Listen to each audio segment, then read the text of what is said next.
Hey everyone, and welcome to Comic Breakdown. If you haven't, please like and subscribe to the page. And today we're going to be getting into Star Wars, Darth Vader issue number 1.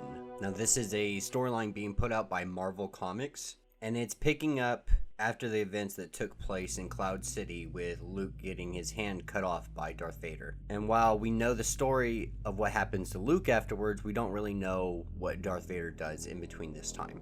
And so really it's filling the gap, giving us some Vader story about what happened after the events of Cloud City. So pretty much after what happened during the Empire Strikes Back. So the story picks up with Darth Vader enlisting the services of a forensics droid, Z-67, as well as some death troopers.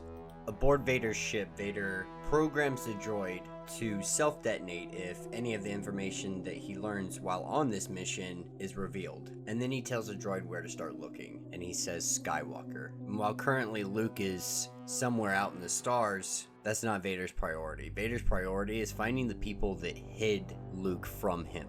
Everyone who in his mind made him weak, and to make these people pay for Luke becoming who he is today, not grabbing on to the dark side, not grabbing on to the pain and the fear that he needs to use to be able to motivate him to be as powerful or more powerful than Vader himself. So the droid recommends going to Tatooine.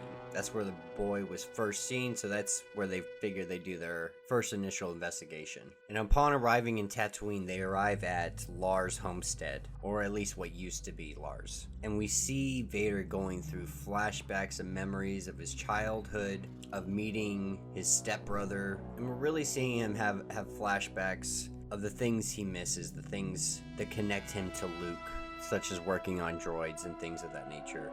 As they investigate the home of Lars, they also go over Shmi and how a village of Tusken Raiders was slaughtered, and this as well brings back flashbacks for Darth Vader. And in a way, he feels that he essentially did the same thing to Luke that he did to Padme.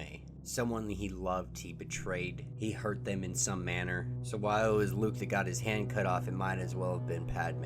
And as Vader goes to leave, some of his troopers come in saying that they picked up a transmission, and then the vehicle is completely destroyed. And we see what seems to be 3 rebel fighter ships coming in, and we see Vader just walking out of the flames like it's absolutely nothing. And as the ships bank and come for their second round against Vader, he crushes one of them with the Force and drives his lightsaber through the ship. This leaves the passengers scattered across, opening fire on Vader as he deflects every shot and just lays waste to all of them by himself. Vader returns to his ship and they head to the next place that may hold some clues for him, and that's Coruscant. They go to Coruscant specifically for the quarters or the apartment of Senator Padme Amidala, and it had been sealed since her death. And of course, this brings back more memories of being with Padme, of being with the person that he loves. And this is when he starts to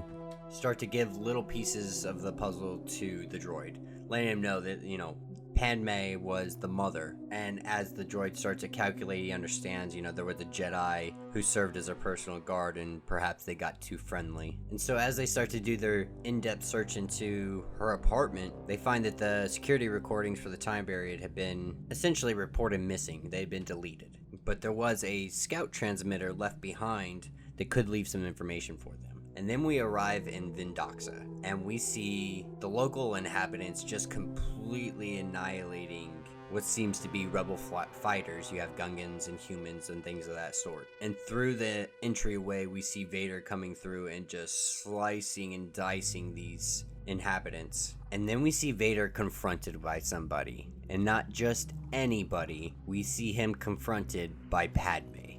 And that is where this issue will end. Let me know what you guys think in the comments. I love always getting more Vader story. I love getting more in depth and finding out his emotions, his feelings, how he's dealing and processing with everything that he's going through. I'm really excited to see where they're going to take this and its ultimate conclusion leading up to the next movie. So yeah, if you guys haven't, be sure to like and sub my page, and until the next video.